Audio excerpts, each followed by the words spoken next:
আমি দাও।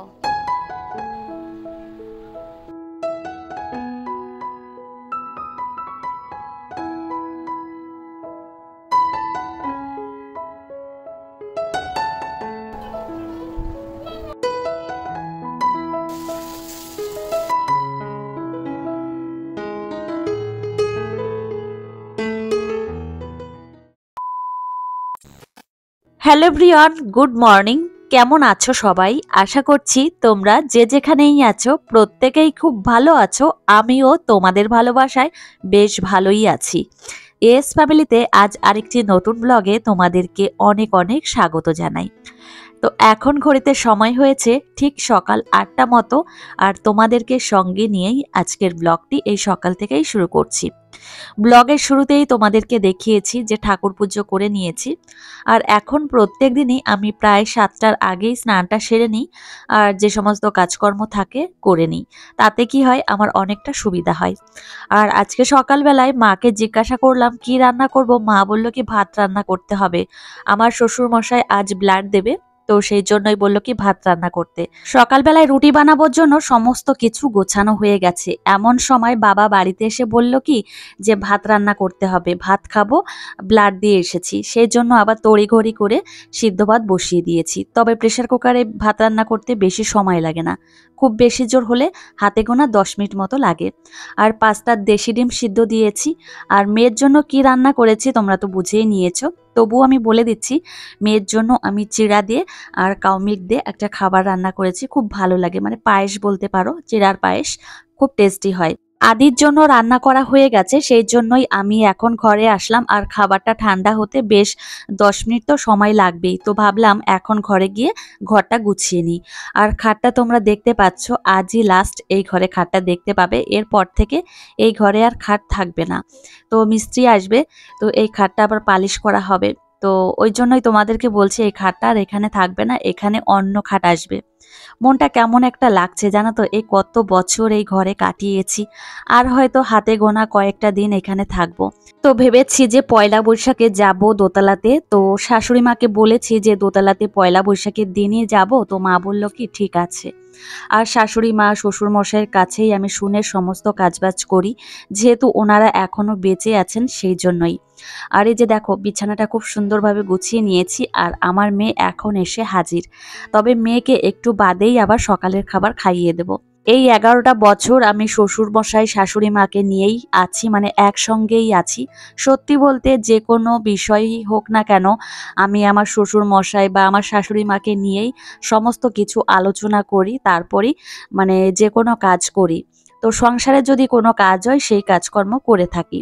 আর এমনিতে গতকালকে দুপুরবেলায় আমার শাশুড়ি মা আমাকে বলেছিল যে দোতলাতে তাহলে পয়লা বৈশাখের দিনই যাও, তাহলে ভালো হবে, ওই দিনটা বেশ ভালো আছে। তো পুজো করবে না কি করবে সেটা ভেবে দেখো। তো আমি বললাম কি ঠিক আছে, পুজো যদিও না করি তাহলে একটা কীর্তনের দল এনে গান বাজনা করব, ঠাকুরের নাম কীর্তন দেব, সেটাই ভেবেছি। তো যাই হোক, তোমাদের সঙ্গে তো শেয়ার করবই। আর সত্যি বলতে এই এতদিন আছি নিচের তলাতে, আর এখন হঠাৎ করে চলে যাব, মনটা একটু হলেও না ভেতর থেকে কেমন মোচড় দিয়ে উঠছে, মানে একটু কান্না কান্না পাচ্ছে, কেন জানি না। তো এটা তোমাদের সঙ্গে শেয়ার করলাম। আর এমনিতেই 3 বেলায় তো রান্না বান্না সমস্ত কিছুই নিচের তলাতেই করতে হবে, তো সেই জন্য নিচেই বেশিরভাগ সময় থাকবো। হয়তো সারাটা দিনের অর্ধেকটা দিনই আমি নিচেই থাকবো। আর হয়তো রাত্রেবেলায় মানে ঘুমানোর সময় তো তখন উপরে থাকতে হবে, বিকালের দিকে থাকলাম উপরে বা সন্ধ্যার দিকে থাকলাম, তো তারপরে তো নিচেই থাকতে হবে। তো মিলিয়ে মিশিয়ে কাজকর্ম করতে হবে, এইভাবেই থাকতে হবে আর কি। তো এই যে দেখো আমি আর আমার মেয়ে দোতলাতে চলে এসেছি, আমার রুমের সামনেই ব্যালকনিতে। তো ব্যালকনিতে আসার আগেই আমার মেয়েকে সকালের খাবার খাইয়ে দিয়েছি, তারপর ওকে একটু ফ্রেশ করিয়ে নিয়ে এই যে আবার আসলাম। তোমাদের দুটো জিনিস দেখাবো, আর জিনিস দুটো তো তোমরা দেখে নিয়েছো। এখানে দুটো পুতুল রয়েছে, তো এই দুটো পুতুলই আমার মেয়ে খুব পছন্দ করেছে, সেই জন্য এনে দিয়েছি। আর এগুলো আমি দোতলাতেই রাখবো। আর কি জানো তো, ওই নিচের তলাতে থাকলে টেনে নিয়ে যাই উঠানে, আবার মানে এখানে সেখানে রাখে, তো সেই জন্য ভাবলাম কি যে দোতলাতেই রেখে দিই, তো সেই জন্য এখানে নিয়ে আসা। তো এই বিড়ালটার দাম নিয়েছে 250 টাকা, আর পুতুলটার দাম নিয়েছে 350 টাকা। তো আমি দামটা বলে দিলাম, অনেকের মনে হয়তো প্রশ্ন থাকতে পারে যে কত দাম নিয়েছে, সেই জন্যই আমি বলে দিলাম, তোমরা আবার খারাপভাবে নিও না। আর 11:30টার দিকে মেয়েকে একটা ফলের জুস খাওয়াবো, কি খাওয়াই কি না খাওয়াই সেটাও তোমাদের সঙ্গে শেয়ার করব। আর আজকে দুপুরবেলায় আমাকেই রান্না করতে হবে, আবার মেয়ের জন্য রান্না করতে হবে আলাদাভাবে। তবে কি রান্না করব কি না করব সেটাও তোমাদের সঙ্গে একটু বাদেই শেয়ার করব। আর এদিকে দেখো আমার মাম্মাম সোনা এই পুতুল দুটো পেয়ে খুব খুশি হয়েছে। তো এত খুশি হয়েছে কি বলবো, তবে এই ক্যাটটাকে সবসময় ম্যাও ম্যাও বলে। আসলে বিড়াল তো ম্যাও বলেই ডাকে, সেই জন্য ও ম্যাওই বলে। আর এদিকে এই পুতুলকে এখন হামি দিচ্ছে, ঘুম পাড়াচ্ছে, তো এত ভালোবাসছে কি আর বলবো। আমি যেভাবে মাম্মামকে খাওয়াই, তো সেইভাবে এই পুতুলকে খাওয়াই, ঘুম পাড়াই, তো যেটা দেখে সেটাই করতে চায়। তো এই যে দেখো হামি দিচ্ছে পুতুলকে। তো এই জিনিসগুলো আমি খুব সুন্দরভাবে গুছিয়ে রাখবো, আরো অনেক জিনিস কিনবো আস্তে আস্তে, সেগুলো একবারে তো সম্ভব নয় আমাদের পক্ষে। তো আস্তে আস্তেই কেনার চেষ্টা করব আর ঘরটাকে খুব সুন্দরভাবে সাজাবো। অনেক ফার্নিচার এখনো পর্যন্ত কিনতে হবে ঘরগুলোতে। শুধু ঘর করলেই হয় না, জানো তো, ঘরকে সাজানোর জন্য অনেক ফার্নিচারের দরকার হয়, অনেক জিনিসের দরকার হয়। সেগুলো আস্তে আস্তে না হয় করব। আদিশ্রীর হাতে পায়ের নখগুলো অনেক বড় হয়ে গেছে, মানে আমাকে যেখানেই ধরে মনে হয় কেটে যাবে, এত পরিমাণে বড় হয়েছে। তো অনেকদিন কাটা হয় না, তো ভাবলাম আজই কেটে দিই। তো দেখো চুপটি করে বসে রয়েছে, ওকে যখন আমি নখ কেটে দিই তখন এইভাবেই চুপটি করে বসে থাকে। তোমাদের মধ্যে থেকে আমাকে জানিয়েছো যে দিদিভাই মামামের নখ কাটার জন্য নেল কাটার কেনো। তো দেখো নেল কাটার বাড়িতে আছে, আর নেল কাটার দিয়ে কাটলে আমার মনে হয় তেমন একটা ভালো কাটা হয় না, ওই জন্যই আমি ব্লেড দিয়ে কেটে দিই। খুব সুন্দরভাবে কাটা হয়, আর আমার মেয়ে তো ছটফট করে না, ও চুপচাপ করে লক্ষ্মীমন্ত হয়ে বসে থাকে। তো দেখো হাতের আঙুলের নখগুলো কাটা হয়ে গেছে, আমাকে দেখাচ্ছে যে পায়ের আঙুলের নখগুলো কেটে দিতে। তো এই যে সুন্দরভাবে এখন কেটে দিচ্ছি, সত্যি বলতে খুব ভালোভাবে ও চুপচাপ করে বসে থাকে, একটু অসুবিধা করে না। আরো নিজে নিজে দেখে যে কোন নখটা বড় রয়েছে সেটা আরো এগিয়ে দেয়, মানে সেই আঙুলটা এগিয়ে দেয়। বাসন্তী পাল আমাকে কমেন্ট করে জানিয়েছো যে দিদিভাই তোমার রুমটা এত সুন্দর লাগে, ইচ্ছা করে আমি একটা এরকম রুম বানাবো। অবশ্যই বানিয়ে ফেলো, আর মনের ইচ্ছা আশাগুলো এখনই পূরণ করা ভালো, জানো তো। তো পরে আর হয় না। আমি তো এখন এটাই মনে করি যে মনে যত আশা ইচ্ছা আছে, তো এখনই পূরণ করে নেব। এই যে দেখো যখন বয়স হয়ে যাবে তখন তো আর পারবো না।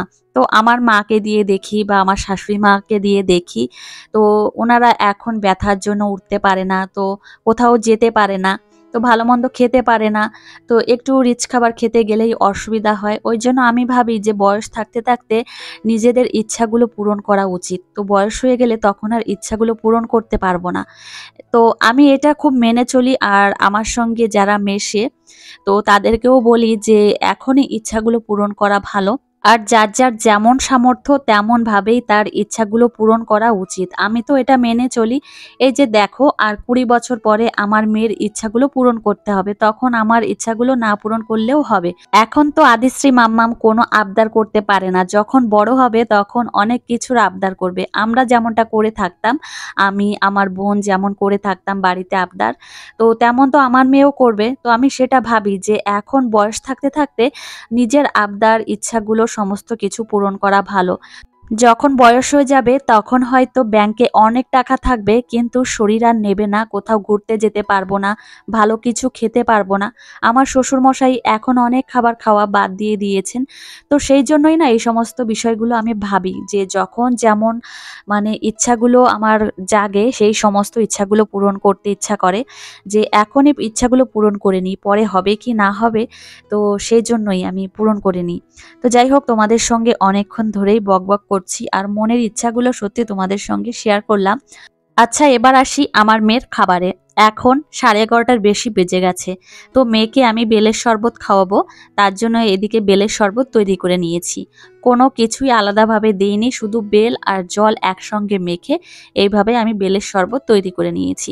তবে ভুল করেও বাচ্চাদেরকে কখনো ফ্রিজ থেকে ঠান্ডা জল এনে বা বরফের কিউব এর মধ্যে দেওয়া যাবে না, আর দিলেই বাচ্চাদের শরীর খারাপ হবে। তো ঘরের যে নর্মাল টেম্পারেচারের জল রয়েছে সেই জল দিয়েই আমি মেয়ের জন্য বেলের শরবত তৈরি করে দিয়েছি। আমি বাড়িতেও বেলের শরবত তৈরি করি আমাদের জন্য, তবে মেয়ের জন্য এইভাবেই তৈরি করে নিলাম। তো মেয়েকে এখন বলছি যে এসো খেয়ে নাও। তো মেয়ে তো খাবেই না, দৌড়ে দৌড়ে এদিকে ওদিকে যাচ্ছে, তবে জলও খেয়েছে, আর দেখো জামাটা ভিজিয়ে নিয়েছে। এখন এই গরমের দিনগুলোতে আমার মেয়েকে প্রত্যেকদিন একটা করে ফলের জুস না হলে শরবত তো এই সমস্ত খাইয়ে থাকবো। আর প্রত্যেক বছর গরমের সময় আমার মেয়েকে এইভাবেই শরবত বা ফলের জুস খাইয়ে থাকি।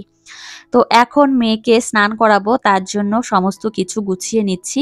আর মেয়েকে বেলের শরবত খাওয়ানো হয়ে গেছে। আর মানে স্নানের আগে এই সমস্ত গুছিয়ে রাখলে হাতের নাগালে তাহলে খুব সুবিধা হয়।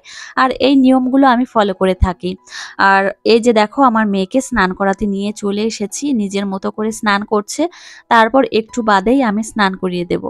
তবে আজকে বাথটবে একটু জল কম দেওয়া হয়ে গেছে, কি আর করব বলো, আমার শাশুড়ি মা স্নান করতে চলে গেছে বাথরুমের মধ্যে, সেই জন্য বেশি জল আনতে পারিনি, 1 বালতি জল এনেছি। তো এইটুকু জল দিয়েই মেয়ে স্নানটা করে নিল। তো এখন আদিশ্রী মামামকে ঘরে নিয়ে এসেছি। আর ওকে রেডি করাতে আসলে যে কতটা সময় চলে যায় কি আর বলবো। তো বাচ্চাকে নিয়ে মানে একদম নাজেহাল অবস্থা হয়ে যেতে হয় মায়েদের, তবুও সবকিছু কন্ট্রোল করেই তারপর কাজে ফিরতে হয়, এটাই হচ্ছে ব্যাপার। নিজেকে শান্ত রাখতে হয়। তো মেয়ের গায়ে এখন বডি লোশন লাগিয়ে দিচ্ছি, তারপর মুখে ক্রিম লাগিয়ে দেব।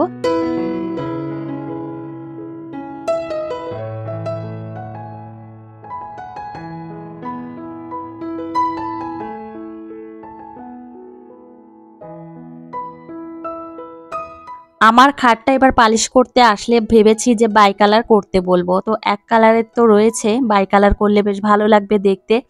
তো এখন ম্যাক্সিমাম খাটগুলো বাই কালারের হয়, দেখতে বেশ ভালো লাগে।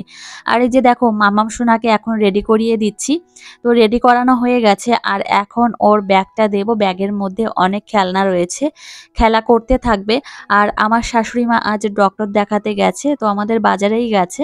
তো সেই জন্য দুপুরে রান্না বান্না আমাকেই করতে হবে। আবার আমার শ্বশুর মশাই মাংস নিয়ে এসেছে, তো দেশি মুরগির মাংস তো রান্না করতে হবে, অনেকটা চাপ রয়েছে, মশলা করতে হবে। তো একা হাতেই সমস্ত কিছু সামলাতে হবে। আর রান্নাঘরে প্রচন্ড পরিমাণে গরম, সেই জন্য মেয়েকে বললাম তুমি ঘরে থাকো, ঘরে বসে খেলা করো, এই যে খেলনাগুলো দিলাম, আর আমি রান্নাঘরে যাই। তো রান্না করতে করতে আবার শাশুড়ি মা চলে আসবে, তখন আবার আমার মেয়েকে একটু দেখতে পারবে চোখে চোখে। বাড়িতে অসুস্থ থাকার জন্য অনেকদিন তো মাছ খেতে পারিনি, সঙ্গে মাংস। তো এমনিতে মাংস অনেকদিন আগেই খেয়েছি, আর আমার মেয়েকে লাস্ট কবে খাইয়েছি তেমন একটা মনে নেই। তো সেজন্য ভাবলাম মেয়ের জন্য মাংস রান্না করব। আর কাঠের উনানে রান্না করছি। তো মাংস কষানো হয়ে গেছে, তারপর জল ঢেলে দিয়ে আমি আবার আসলাম আমাদের ঘরে, মানে যে দালান ঘরে যে রান্নাঘরটা রয়েছে সেখানে এসেছি মেয়ের জন্য রান্না করতে। আর এদিকে আলু এখন ভেজে নিচ্ছি। তো দুই রান্নাঘরই আমাকে সামলাতে হচ্ছে। তো মাটির উনান যে ঘরে, তো সেই ঘরে তো কাঠের জ্বালানি, সেই জন্য একটু জ্বালানিটা ঠেলে দিয়েই আমি এখানে এসেছি। তো আলুটা ভাজা হয়ে গেছে, তারপর জিরা ফোড়ন দিয়ে পেঁয়াজটা ভেজে নেওয়ার সঙ্গে সঙ্গে আবার ও ঘরে একটু যাব, দেখে আসব, তারপর আবার রান্না শুরু করব। এইভাবেই মিলিয়ে মিশিয়ে দু ঘরেই রান্না করছি। কি করব, আর আমাদের জন্য রান্না করছি, আমাদের রান্না শেষ হতে হতে অনেকটা সময় লেগে যাবে। এখন যদি মেয়ের জন্য রান্নাটা কমপ্লিট না করি তাহলে তো অনেকটা বেলা হয়ে যাবে, খেতে খেতে সেই বিকাল হয়ে যাবে। তো সেই জন্য ভাবলাম কি যে মেয়ের জন্য এদিকে রান্নাটা বসিয়ে দিই, তো ভালো করে ফুটতে থাকবে, আর ওইদিকে মাংস হয়ে গেলে নামিয়ে দেব। আর এদিকে মেয়ের জন্য আবার প্রেসার কুকারে মাংস বসাতে হবে। আর আজকে মাংসটা কি বলতো, মানে ছোট ছোট করিনি, একটু বড় বড় পিস করে দিয়েছি, মানে 3 পিস মতো নিয়েছি। আর মাংস রান্না করতে করতে যেটা বুঝেছি যে মাংসটা অনেকটা পরিমাণে বয়স্ক, সেই জন্য প্রেসার কুকারে দিতে হবে, আর 10-12টা সিটি দিতেই হবে। তো মেয়ের জন্য এই যে মাংস প্রেসার কুকারে বসিয়ে দিয়েছি, আর আমাদের জন্য মাংস রান্না করেছি। তবে লাস্টে দেখছি যে একটুও গলেনি, প্রচন্ড পরিমাণে শক্ত। তো ভেবেছি যে মেয়ের জন্য মাংসটা নামিয়ে দিয়েই তারপর আবার আমাদের জন্য যে মাংস রান্না করেছি সেটা প্রেসার কুকারের মধ্যে দেব। তো এদিকে মেয়ের জন্য মাংস রান্না করা হয়ে গেছে, দেখো একদম পাতলা পাতলা করে ঝোল রান্না করেছি। দেশি মুরগির মাংস এমনিতে পাতলা পাতলা করে ঝোল রান্না করলেই সব থেকে বেশি টেস্টি হয়, আমার ভালো লাগে। আর বেশি গাঢ় মশলা দিয়ে রান্না করলে আমার ভালো লাগে না সত্যি বলতে। তো এই যে দেখো আমাদের জন্য মাংস রান্না করা হয়ে গেছে, প্রেসার কুকারে দিয়েছিলাম, 6টা মতো সিটি দিয়েছি। তো পরে দেখলাম কি মাংস গলে গেছে, ভালো সেদ্ধ হয়ে গেছে। আর খাওয়ার সময় যদি শক্ত দেখে তাহলে আমাকেই কথা শুনতে হবে, ওই জন্য ভাবলাম কি আগে ভাগেই প্রেসার কুকারে দিয়ে দিই। তো এদিকে চলো আমার শাশুড়ি মা খেতে দেবে। তো দুপুরবেলায় আমি রান্না বান্না করেছি জন্য আমার শাশুড়ি মা এখন তোমাদের দাদা ভাই আমার শ্বশুর মশাইকে খেতে বসিয়ে দিয়েছে।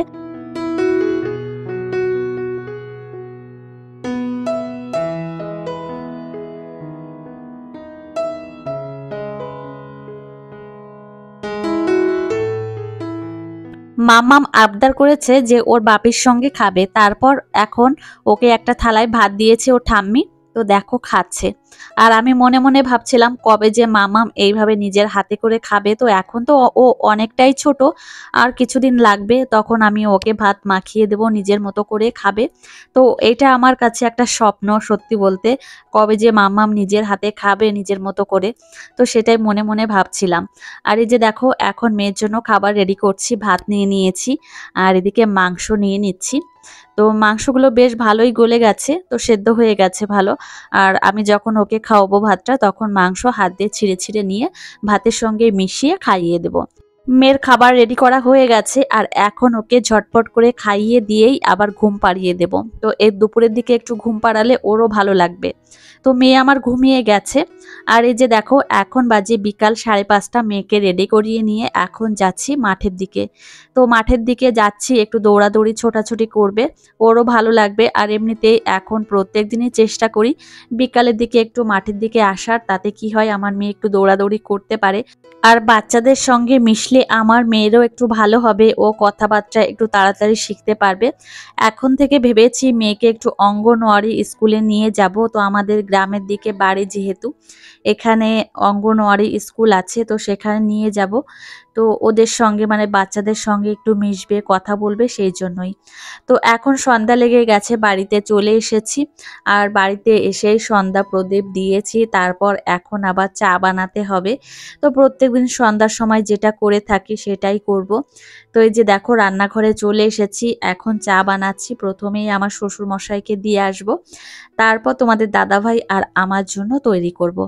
আর আজকে সন্ধ্যার সময় ভেবেছি মেয়েকে হরলিক্স খাওয়াবো, তার জন্য কাউ মিল্কও জাল বসাতে দিয়েছি, মানে ফুটতে দিয়েছি।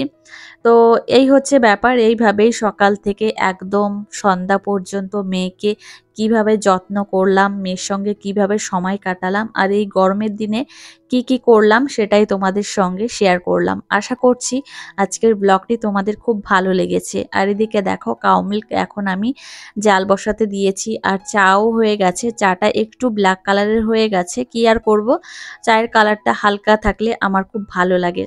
আর এদিকে কাউ মিল্ক নিয়ে নিয়েছি পরিমাণ মতো, আর এখন আমি 2 চামচ মতো হরলিক্স নিয়ে নিলাম, আর এইভাবে গুলিয়ে নিলাম খুব সুন্দরভাবে। তো চলো, হরলিক্সটা তৈরি করা হয়ে গেছে বন্ধুরা। আর আজকের ব্লগটা এখানেই শেষ করছি। তোমাদের কেমন লেগেছে অবশ্যই জানিও। আর তোমাদের সঙ্গে দেখা হবে পরের একটা মিষ্টি মিষ্টি ব্লগে।